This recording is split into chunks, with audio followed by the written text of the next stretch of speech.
Welcome back to another episode of Talk Dead to Me, the only Walking Dead podcast with the guts to start at season 10. I am your host, Johnny Odell. I'm the social media manager for The Walking Dead. And if you're new here, thank you so much for coming in. I appreciate you. You look great today. Even if you're in pajamas or in gym shorts, you're doing your best. I see you out there. You're with your mask. I'm literally following you everywhere you go. And I appreciate what you're doing for the world. This week, we are talking to Lindsley Register. She played Laura on The Walking Dead. She was that badass savior with the badass neck tattoo that eventually turned into a badass good guy. And later got smashed against a wall by Beta in season 10, but that's okay. She had an amazing character arc, and Lindsley herself is a fantastic actress and fantastic person. And I can't wait for you guys to hear what we talked about. I mean, just a little tease. We got some amazing background. She played in Les Mis. She was in House of Cards briefly and has a really great Kevin Spacey story that, spoiler alert, turns out he's not so much of a good guy. And obviously we also got into a lot of Walking Dead things, so can't wait for you guys to hear it. Without further ado, roll it, past me.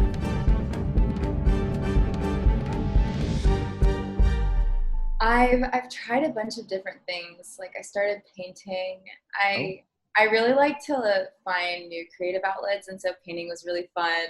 But then I posted a picture on Instagram of this thing that I painted and nobody could figure out what it was, and it wasn't abstract. So I've been doing that. I've been going on a lot of walks and cook. I had the whole baking phase with everybody else. Started to gain weight. I was like, I can't do this anymore. Right. So I've been keeping myself busy. I've read a lot of books. That's awesome. Would you ever write a book? I actually have been keeping little vignettes of my life for a memoir. Yeah. Because I'll always have these little random flashes of something just incredibly strange that I did in fourth grade or something like that. And so I've been keeping track of them in book form. So I could see myself releasing a memoir just to expose how strange I am. All right, so let's go to your background. You're born in Virginia, right? Yeah. And what was your upbringing like? I grew up in the Bible Belt. It's a very conservative, we're right on the Appalachian Trail. It's a really beautiful place. Mm-hmm. My parents are the sweetest, most practical people that you've ever met. Yeah. My dad's a financial advisor. My mom's a teacher. I was super involved in my high school activities, doing cheerleading and softball and student government. It's an amazing place to go back and visit, but I'm very happy that I don't live there anymore. Yeah, especially these days. It's kind of pick a side. It's crazy. So you started seriously acting, or you got interested in acting in college. Is that right? Right. I had done a couple of plays in high school, but I always say it's kind of when you play sports in high school and you're you don't actually think you're going to be a professional soccer player just because you like playing soccer. Right. Yeah. I really enjoyed being in, my first play was, it was Les Miserables. Yeah. Who'd you play? Kind of an insane one, right? I played Eponine. You were Eponine? Oh my God. Yeah. Oh, the saddest character. Saddest character. It was, and I mean, I was having the time of my life, but you don't really think more of it than that. But when I got to college, I didn't even know people were there to study theater. And I had a girl in my hall who was like, "Oh, you were in plays? You should come to these auditions." And I was like, "Sure." We had an amazing theater program where I went to school. Where'd you go? It's a conservative, liberal arts school in Lynchburg, Virginia. Okay, cool. So I got involved in the theater program there, and it was honestly some of the best times of my life I had in school there, doing theater and studying theater. And I just had a really amazing mentor who was you could do this if you wanted professionally, and here's what it would look like. Cause I just never really had that. Yeah. I never knew that I really could. Yeah. So I kind of fell into it. What would be your backup plan if you didn't want to get into theater and acting? I think that if I wasn't an actor, I honestly think I'd like to be a therapist. I think I'd like to be a psychologist. I really enjoy holding space for people, and I really enjoy reading about psychology in my spare time. That's just an interest of mine. Anybody who wants to talk about philosophy or psychology, I'm down. Human theory, like technique, like all of it. I think that's probably what I would fall into. Are you a friend that's really good at heart-to-hearts? I've been told. That's good. That's a Yeah. really solid quality, honestly, Yeah. especially in college. All right, so you graduate college and you're really into acting. Where do you go next? So I graduate, and a lot of my friends were, they were starting to get jobs in restaurants and stuff like that. How do we make like the art life happen while, we're writing for ourselves? I went right into like doing tons of non-union commercials and like all these like little things that are probably still floating around in the dark web where you're like, oh, what is she? Oh, she's in some random like South Carolina. The dark web. Wow, that's okay. Okay, All right. not the dark web. Take that back. Wait a minute. So I was doing like, I booked a ton of commercials because I'm really comfortable like talking to the camera. Yeah. And commercials are like so like positive and like upbeat, and Yeah.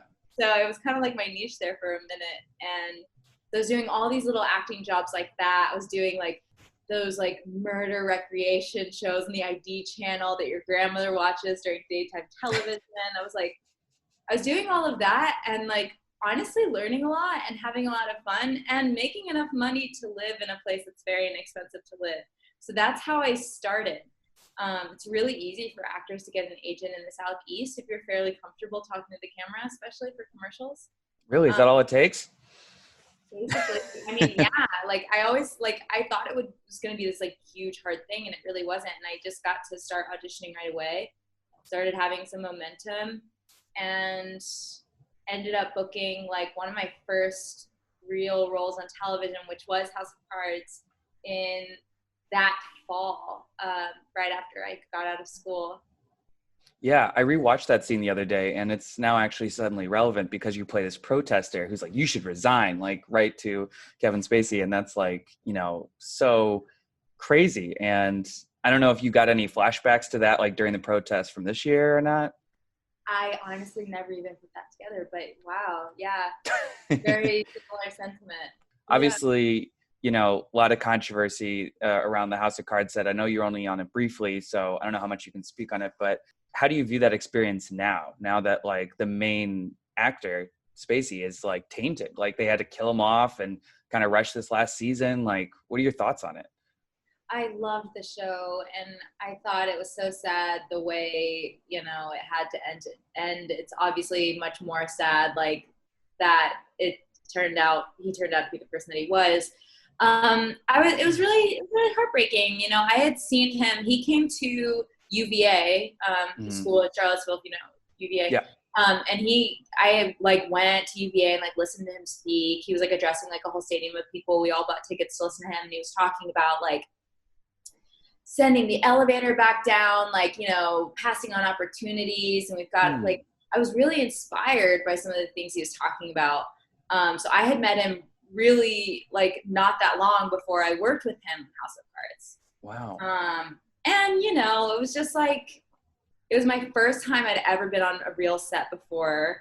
I didn't even know, I didn't know all the terminology. I think I ended up waiting somewhere with background because I didn't know that I was like real cast. Like I've got tons of funny stories about that. But he wasn't he just wasn't very nice. Like he wasn't really nice. No, he like yelled at me at one point. I saw him like yell at some background. The whole set kind of like revolved around him, like very much like, star vibe. He only spoke to Robin Wright, who was directing the episode, which was like my favorite part of being on that episode, was getting directed by the Princess Bride. Yeah. That was, of course. But yeah, not a great taste in my mouth. Not a great experience with him. So how did you book your Walking Dead role as Laura? It's so funny and like not glamorous on the other side of things. How it goes. Because it's like, I'm just chilling in my apartment. I get like an email from my agents like, oh, like you're auditioning for this. Like, so it's all like self-taping now. And forgive me if I'm saying things that you already know. No, please. Okay. But it's like, they're so like, even before COVID, like actors go into like the room to audition like Mhm. so very little now, because like, I mean, everything's just going digital, right? And it's just so much Yeah. streamlined. Just to like, would you rather like have like 30 meetings today, or would you rather just like watch like 30 like 1-minute videos? Like, Yeah, of yeah, yeah. course you're gonna like want to watch the videos. So we're all like normally like auditioning from home. That's much more common thing. So it's like, got my ring light, got my backdrop, I've got my like soft boxes, and it's like every week I'm like doing an audition for something. So it's the same deal with Walking Dead. I think I was visiting my parents in Virginia at the time, and I was like, oh shit, I got an audition for The Walking Dead. That's cool. Yeah. But like as an actor, you're auditioning for like the coolest stuff all the time. So it's like Yeah. you can never get like attached in any like capacity, or it can like Okay. really like wear on you. Sure. So, it's like, okay, that's awesome. And it was this like role where the sides were made up, and she like shoots this guy, and then she's like, oh damn, like he was cute. Like it's just so kind of like badass, but Yeah. like a little funny edge to it. Yeah. Just fun. And so I taped it with my friend Audrey, submitted it, and you're just like, okay, that was fun. Like totally forget about it. Right. And then I think like a week and a half later, I was at the DMV. My agent calls me and she's like, hey, they want to book you, but you've like got to leave tomorrow. You've got to like be in Atlanta. Oh my And God. like, oh, it felt very surreal. Yeah, I Very bet.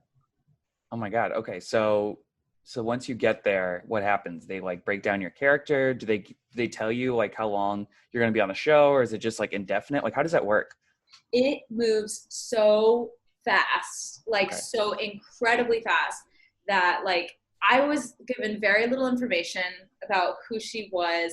I had all these like ideas like coming in about like I was seeing Laura as like kind of like more of like this like Harley Quinn character, was like, Yeah. because there was just so much like goofiness in the audition of like, oh, like I murder people, but like oh well, like just kind of like this like Yeah. Yeah. Yeah.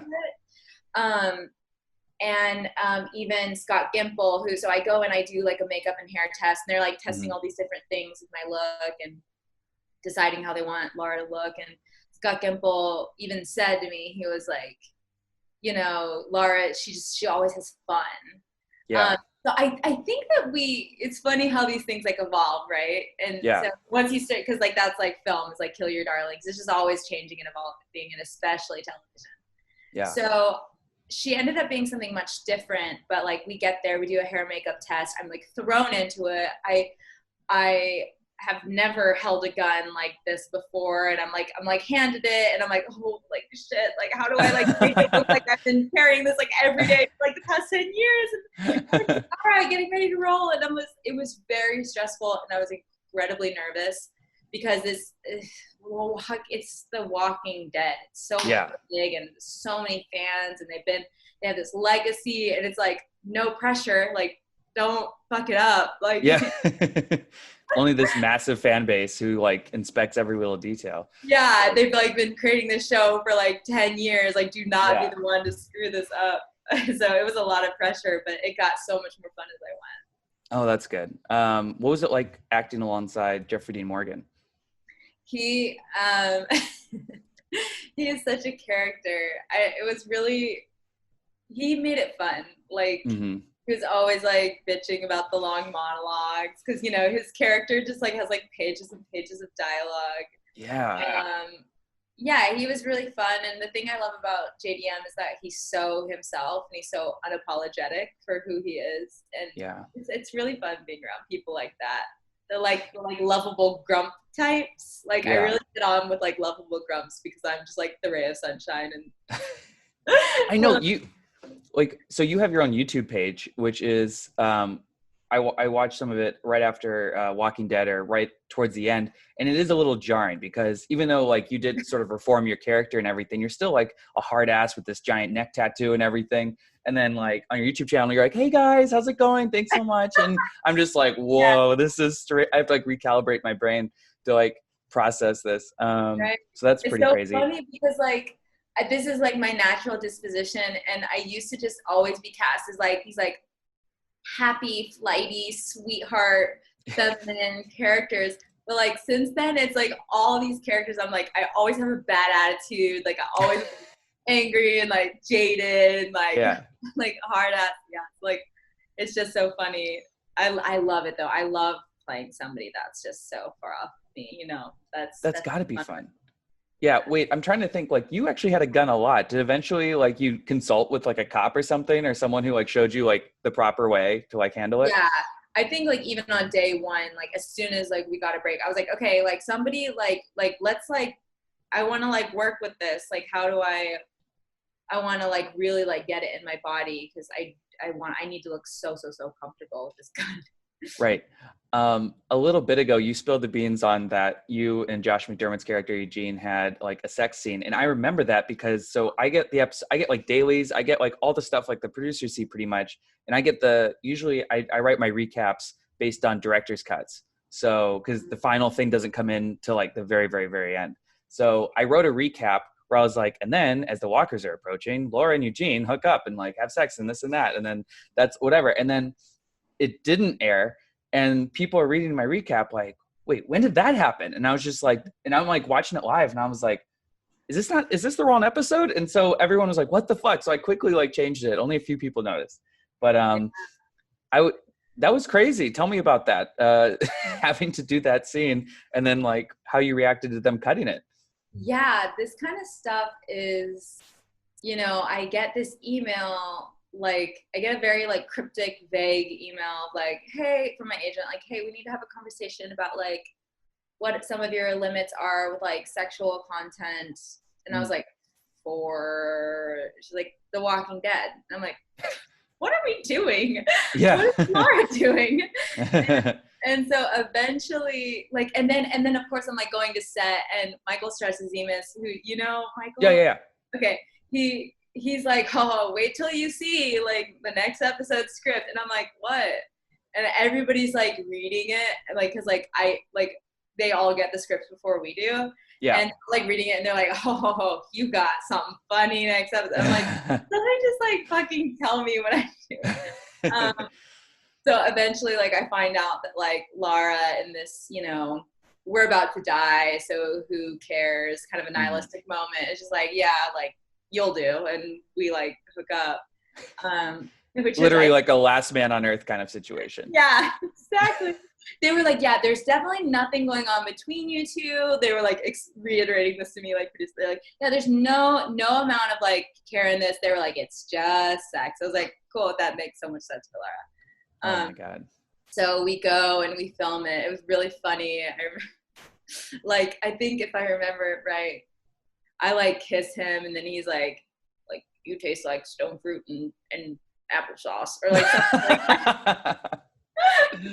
And then and then he's like the one, like I'm like getting dressed and he's got the one with the like with the sheet pulled up around him.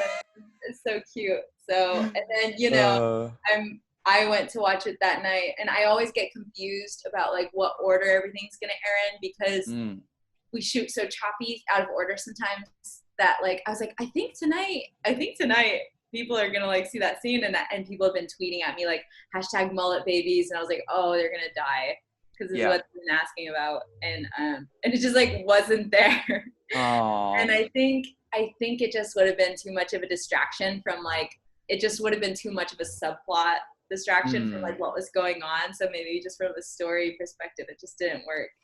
I don't know. I liked it. I think it fit. I think it was great. I loved your whole dynamic, Laura and Eugene. I love where you're like, you can have anything you want. What do you want? And he's like, lobster. And you're like, no, you can't have lobster. You can have like, what are you talking about? I don't know. You had some amazing scenes. Here's another one that's kind of jarring where like his character versus him in real life, you know? Yes.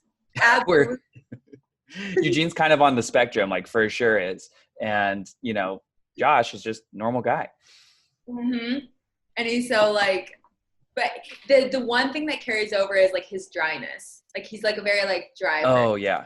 And I think he's just so funny. I never know what to expect from that one. Right. So I'm curious, between season 8 and 9, they changed showrunners from Gimple to Kang. And I'm wondering, as an actor, what was like the big difference that you saw when a showrunner changes? Or was it not that different? You know, it felt not that different because I still saw Scott around. Like he was still like, he'd still be there. But I really, and I mean, I really don't have any complaints about working with Scott. He was always incredible with me and like really helpful with like getting vision. And Angela was amazing as well. I think like everybody was really happy with the job that she did, and she seems to be killing it. Like honestly, like she's like carrying this. Yeah. So. And there's like a lot more female directors now. Yes, and I have to just like say that like shout out to The Walking Dead, because like they have like, even before this has gotten so much attention, I feel that they've always been really committed to diversity in front of and behind the camera. Because like I felt so lucky to be working with tons of female directors, Black, intersectional directors, like there's just so much great representation behind the camera and in front of the camera. So that I really have appreciated about them. Yeah. I'm curious, because, obviously it's a show that's constantly moving and most shows have different directors for each episode. What's that like for you as an actor? Is it like, is it like being on a team and there's like a different coach each game? Or again, is it not that it's different? Like, because I imagine each director has their own vision of what they want it to look like, but how does that trickle down to you? Yeah, I like the aspect of it where I get to work with tons of different directors and I get to learn a lot about like lots of different styles of directing, how to work with lots of different personalities. Like I love television for that reason, because I'm getting to meet and work with so many people instead of, just one. That's the nice part about it. I do kind of feel for television directors. Like I think there's a reason that a lot of directors, they're like, oh, I want to direct movies, because like movies, they have more like creative control over. Television is like hard, I feel like, when you're coming in and like everybody's been there for like forever and you're just like coming in for this episode. Sometimes I think it can be hard to like really get your like teeth into it. Yeah. But the other nice thing about Walking Dead is that we bring back a lot of the same directors a lot. So like Mikey will direct a lot. Dan Liu, who was once our editor, is like incredible director. Wow. He directed several episodes. Yeah, they promote within house, which is awesome, and I love. You got Michael Cudlitz directing now. And Michael Cudlitz comes back and directs often and does a great job. Everybody loves when he directs. He did that drone, like I remember seeing the season 9 trailer, and for episode 7, he does this like sweeping drone shot of Hilltop, and I was like, whoa, what is this show? Why don't they do this more often? Yeah. This looks awesome. He's so talented. It's fantastic. So obviously Laura is someone who could have been killed off like 100 different ways, 100 different times, but she kept going, kept performing herself, kept evolving. Were you having constant conversations with Scott about it? Were you just hoping that you never got the call, like to die? Like what was that process like, I guess? So I don't know if I mentioned this earlier. I was told that I was likely coming in for 2 episodes. Oh, and okay. 2 episodes turned into 4 years. Yeah. And so because I just always felt like I was getting bonus time to like work on the show, it always felt like, oh, cool, like I'm going back, and honestly, it took up a lot of my year. Like March through November, I would have to be like on call. Like I couldn't really commit to like weddings or trips because I might have to like leave in like 2 days to go and stay there for like 2 weeks and like shoot. So it felt like such a large part of my life. But as far as her evolving, so after 2 episodes, I'm like, I'll probably die when, if not now, then maybe when the saviors ultimately get defeated. Because I was like, that's where we're going, right? Right. They're not going to win, per se. So I felt like that was coming at the end of season 8. And then Laura, surrenders and seems to be like really cooperative with the New Order. Which I was like, okay, cool. Maybe I'm like gonna keep going for a minute on the show. And then she was one of the ones that transitioned so well. Like, I mean, even Elizabeth Ludlow, who played a Rot, almost was like kind of going there as well. So it was cool to see her transition. I felt like that was very true to reality of what would happen. Like, after like there's a war, like how are reparations made? Sometimes people integrate, they have to like find a new way of living. And So it made sense to me that she would do what she had to do to survive, and that meant integration into this new community. I always got the impression that maybe Lara didn't even really, who could really like thrive living under like Negan's rule, under a dictator's rule. Right. So that's how I saw it, and I just was like, damn, we'll keep going, I guess. But like every once in a while, I always say this, like every once in a while, we'd be in one of the like town council meetings, and Yeah. Marquand would like look over at me and be like, how are you here? Yeah. Like, how is her character here? We like, and I'm like, I don't know. She must have done well for herself. Yeah, I know it does seem a little out of place, but then eventually you just get used to it. Yeah, and so your death in season 10, which was pretty badass. I mean, you died as like, you know, a hero, but it was a little vague, and I think you've spoken about it before. But at first, people didn't know at first that you were definitely dead because he like slams you against the prison bars and then does it again. And yeah, it seems, I was like, oh Jesus, but then they immediately cut away, and you're like, oh, okay, so maybe she's fine. And then you're like, oh, this, and then you have like your video on YouTube about like your last day on set, and everyone's like, oh my God, she's dead. So was that kind of confusing, or like? Yeah, I can totally see how it was confusing, because like a lot of people are tweeting at me and they were just like, oh no, hope you're okay. Like, oh gosh, what? That's crazy. And then like on Talking Dead afterwards that night, and the whole like memorial thing, it's like, and like goodbye to Lara. So I think that like, you know, maybe just from a story perspective, like the cast is so big, and the show is like gotten so Game of Thronesy, and that's following so many different things. I think it must just be hard to capture the end of each one. And Lara, you know, she was a character that we didn't really get to explore her personal life too much. So I don't know, like I felt like super blessed by the fans that just got invested in her and wanted to see like her death acknowledged. So like that meant a lot to me, just like their support. Mm-hmm. But from a story perspective, I just think we didn't go there. You know, we didn't go there with her, so we didn't really finish up with her either. Yeah, I feel like we don't get backstory on anyone though. Like Daryl, we barely know anything about him. Like, that's true. That's so true. Daryl's also weird because it's like, how is he not hooked up with anyone in 10 years? I know. Like, or maybe there's like some deleted scenes where I don't know, he's with some strangers. I don't know. Aren't they like, okay, and now I'm speaking totally as a viewer and a commentator. Okay. I feel like they're hinting at something though with him and the Connie thing. Yeah, I think so too. So this has become like Yankees Red Sox on Twitter with they call it the Donnie fans and the Carol with a Y fans. And everyone and their mother seems to want him with Carol, but then Connie shows up and they're like legit flirting. So right. I feel like Carol maybe just a friend, and then maybe Connie something else if she's alive. And so I don't know. I would, you know, I'd be okay with either one. The Connie thing is really cute though. It is really cute. Yeah, I'm actually behind on season 9. I haven't seen any 10. I haven't seen any of season 10. Oh no. It's wild. Yeah, I'm gonna get up as soon. But normally I wait till it's all on Netflix, and then I like binge it all, and then I like, oh, okay, go back to work, and I'm like caught up. Yeah, I wonder. I mean, I guess one good thing is you get to skip all this like crazy uncertainty with the pandemic, because the final episode still hasn't aired. It's supposed to air in April. Right. It's going to air in October now, and then they're adding 6 episodes to the season while they wait to plan season 11, which probably won't air till next fall, which is crazy because it's supposed to be airing this fall. So it's wild. How do you think like the pandemic's going to like, or I mean, it's already affecting like the industry and everything. Like, is it hard? It must be a lot harder to get work, or, I mean, I know people are still auditioning. Yes, I know that like, so I'm still auditioning like normal, because I think everybody just wants to be doing pre-pro on their projects. Yeah.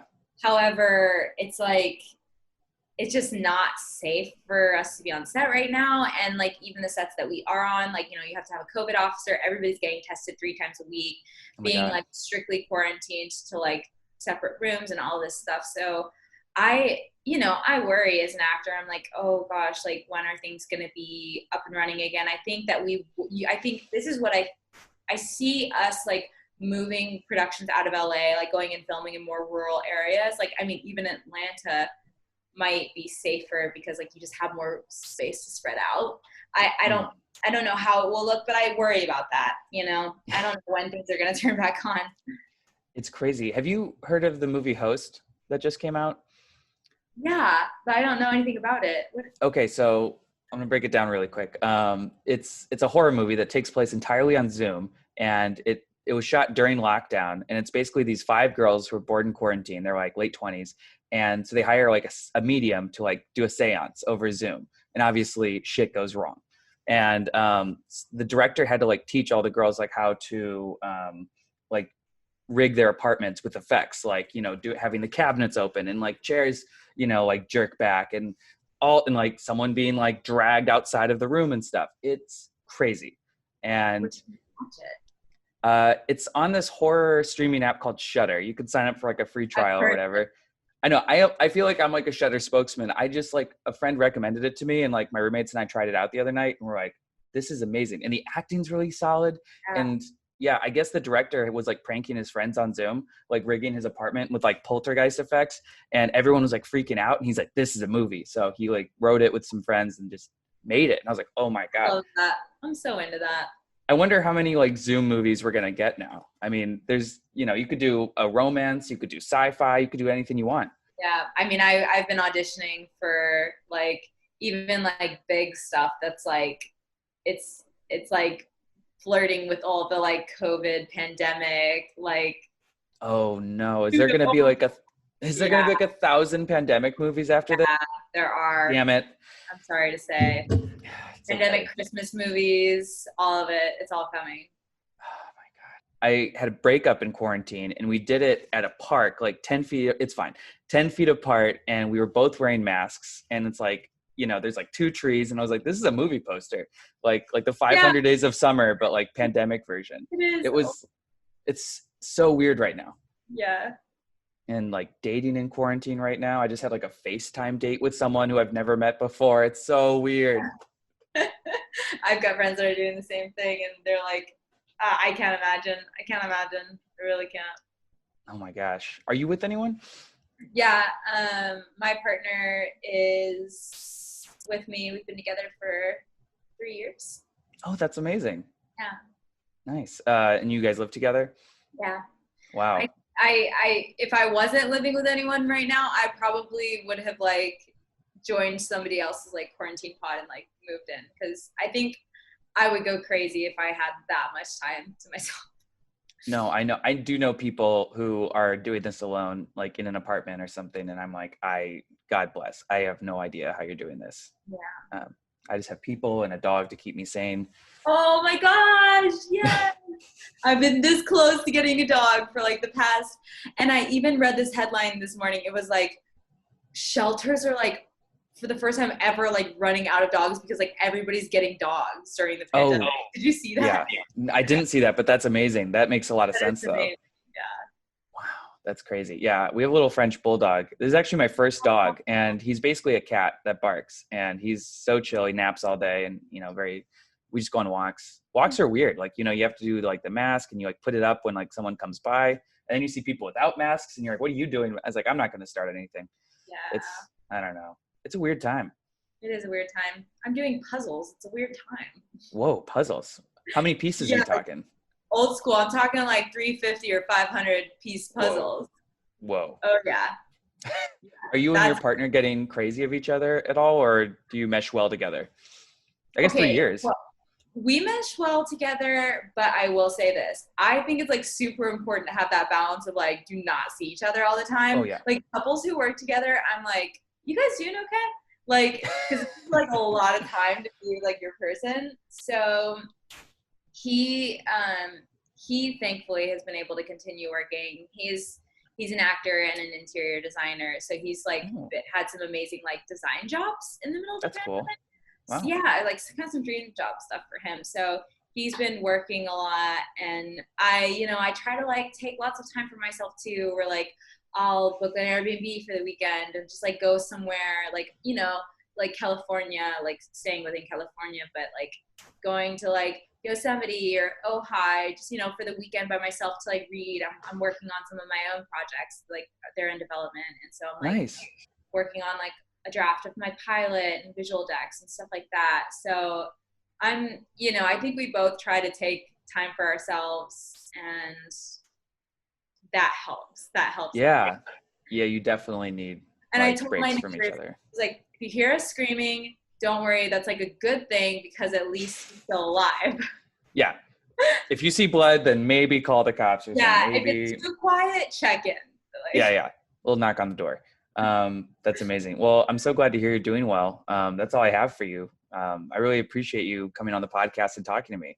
It's nice to talk to someone new in the pandemic.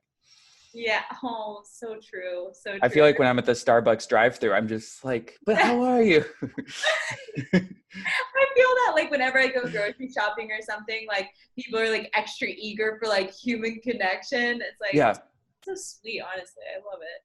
Yeah, ma'am, do you know where the strawberries is? Yes, I do. I will take you to them. It's like, okay. All right. Well, Lindsley. Super fun. I know. Thank you so much for talking to me. This will go up next Sunday. And I'll send you a link and everything, and it'll be great. Okay. Fantastic. So thanks so much for talking to me. Have a great rest of your weekend. You too. Take care of yourself. All right, you too. Bye. All right, and that was my interview with Lindsley Register. Thank you guys so much for listening. If you are still here, man, thank you. You are adding to our completion rate on these podcasts, and I really appreciate it. We are going to have another amazing guest next week. Truthfully, I don't know who it is yet, because I've been on vacation the last week and a half, and I need to sort of catch up with everything, but I promise it will be someone, and you will want to listen to them. You'll have no choice, but you'll want to listen to them as well. Thanks again for listening. Nate, God damn it, I hope you have a happy birthday.